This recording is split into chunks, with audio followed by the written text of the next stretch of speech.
So what you're looking at is a dashboard, and I would describe this dashboard as a inch deep and a mile wide.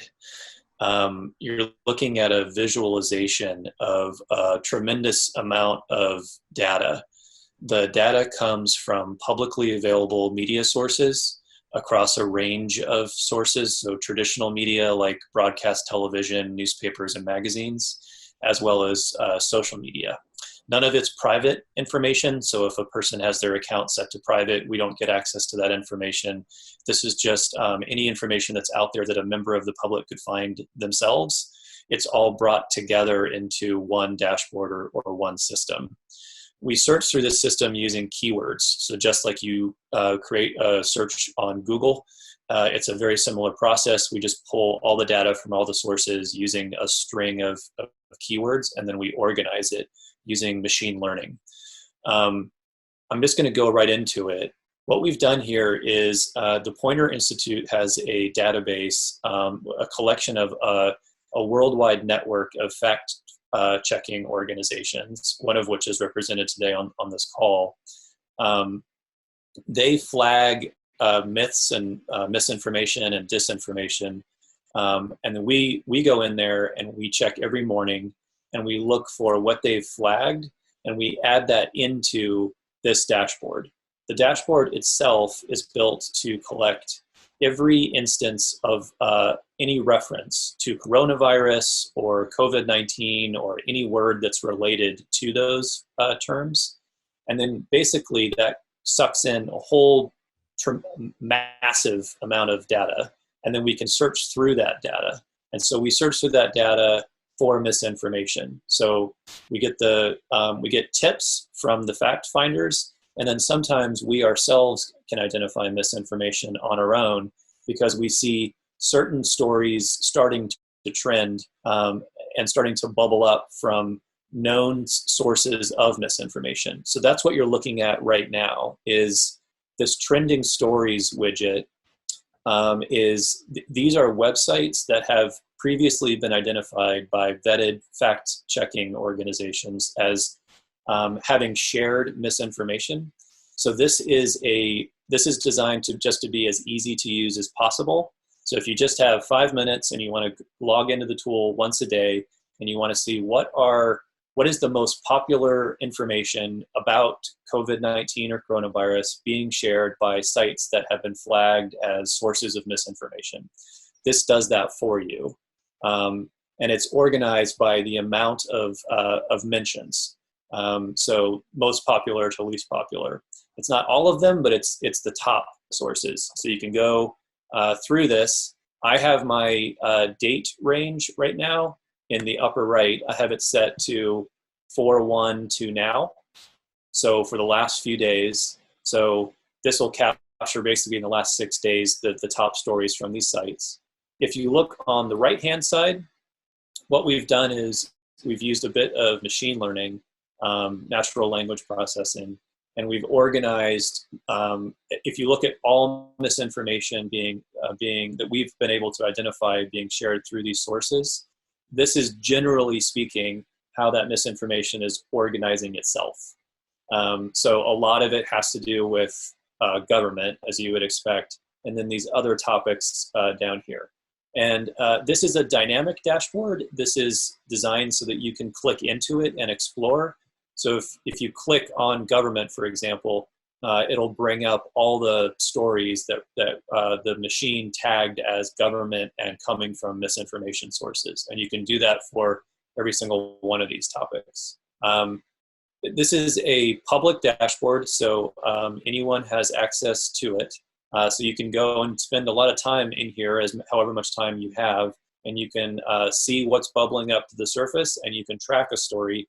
You can see who's sharing it, where it's coming from, how did it originate, and this was part of what was used for the New York Times story on particular groups that were targeting Dr. Fauci in the United States as being a member of the deep state and being against the Trump administration. That started bubbling up in certain well-known sources of conspiracy theories and extreme right-wing views in the United States. And our tool identified that, and then the New York Times team dug into it further with their own systems and tools and built out that story themselves. So we hope that this will be a helpful tool for anyone who's informing the public about the pandemic as it evolves every day. You can see here, these are Twitter users who are sharing information from websites that have been tagged as sources of misinformation by other third-party organizations. Not all of these are a person who is a proponent of the misinformation. Some of these will be individuals who are trying to debunk misinformation, but as you'll find if you use the tool, a lot of them are spreading misinformation intentionally. These are top authors by mentions, so that these are individuals who mention misinformation or these websites very often. Diamond and Silk is a very common source of misinformation. You can go down here, so topic spotlights. What we've done here is we've taken three, I would say, dominant myths at the moment, dominant conspiracy theories, and we've added them into the tool. So we have the conspiracy theory that Bill Gates is somehow behind the pandemic or profiting from it. We have the 5G myth, and then we've got the film your hospital conspiracy theory. So we can do this for any conspiracy theory. The utility of this is really to help you get a sense of what is the volume of this myth or conspiracy theory, this bit of misinformation relative to others. And what we plan on doing is updating this every day. So we'll go in, we'll see what fact-checking organizations have flagged, and then we'll add it to the dashboard. This is an evolving process. This is a brand new tool. We built this tool a little bit less than a month ago when we saw that the pandemic was going to reach the levels that it has, and when the WHO termed the coin infodemic. This is in response to that. It's a free service. And so if you find ways that this could be done better, please let us know. It's evolving as the pandemic is evolving. But you can see here what we've done is, if you take 5G, this myth about 5G spreading coronavirus, this is where information about 5G is coming from, the most popular sources mentioning it. These are popular tweets mentioning the myth. And again, some of these will be pro-myth, some will be anti-myth. What we found is the more a myth is covered by news organizations, the more individuals and organizations start fighting the myth. So also, of course, people become aware of the myth, and there's a give and take there. That's a whole other topic of conversation. What happens when you cover a myth? But when it's a nascent myth and it's just bubbling up, at least what we have found is most of the people spreading it are attempting to spread the misinformation, and then there's a counter action that happens afterward. Top authors by mentions, top authors by influence. So by mentions are these people mention the 5G myth a lot, and then these organizations are, CNN, for example, is not spreading misinformation, they're talking about this myth. They're informing the public that this thing is going on. And then we did the same thing on Reddit. So these are by comments, where we've tried to organize the 5G myth across all of Reddit. These are the posts on Reddit that have the most engagement. We've done the same thing, the exact same widgets for Bill Gates. So you can go in here and you can see, okay, who is talking about this myth, who is spreading it. So for example, this account right here is not debunking the myth. They're spreading this information, this misinformation intentionally. By influence, by mentions, by comments, just like before, and then finally film your hospital. And if there's any questions about these three myths, I'm happy to go into it. I will say the Public Good Projects, or PGP, we're a public health nonprofit, so we try and stay in our lane. The intention of this tool is, we're not a fact-checking organization ourselves. We stand on the shoulders of fact-checking organizations. Our role is public health information. So obviously this is a public health emergency, and we try and take the work of other reputable organizations and then add a public health context to that. And that's sort of where our work ends. So we're not the organization to go to really deeply understand the 5G myth. That's a fact-checking organization. What you're looking at right now is just general media. So we're past the misinformation. Now we're to just all information about coronavirus or COVID-19. Generally speaking, during our date range here, there's been about 66 million mentions. Again, just focused on the United States, so quite a lot. I will say in the 3 years that we've been sucking up media data, this is the largest volume ever. So this is greater than Ebola, this is greater than H1N1 and SARS. So much information is being generated every single second. It's hugely taxing on our servers. So you see real-time posts here. So these are going in. This is literally real-time.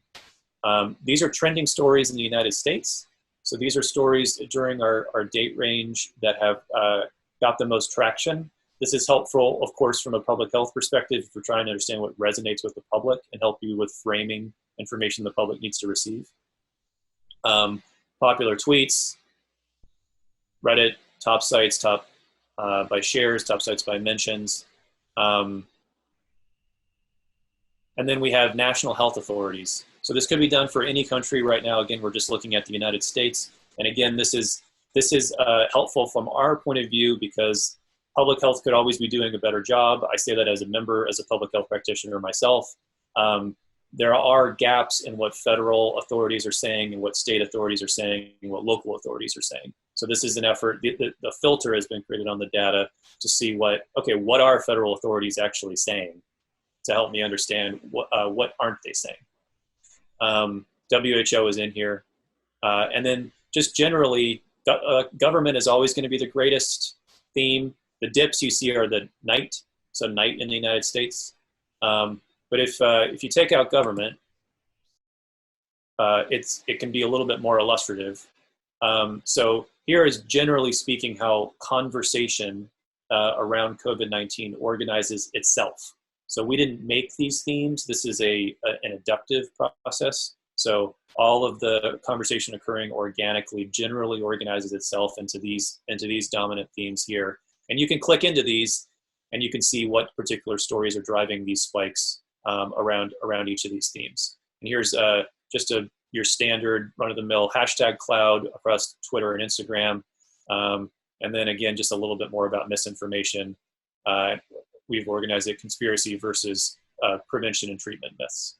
So that's what the dashboard looks like right now. But yes, again, it can be helpful just to understand what is resonating with the public, what stories are getting the most traction across all public media, whether that's individuals just talking on social media or whether that's information coming from reputable news outlets like traditional sources of news information.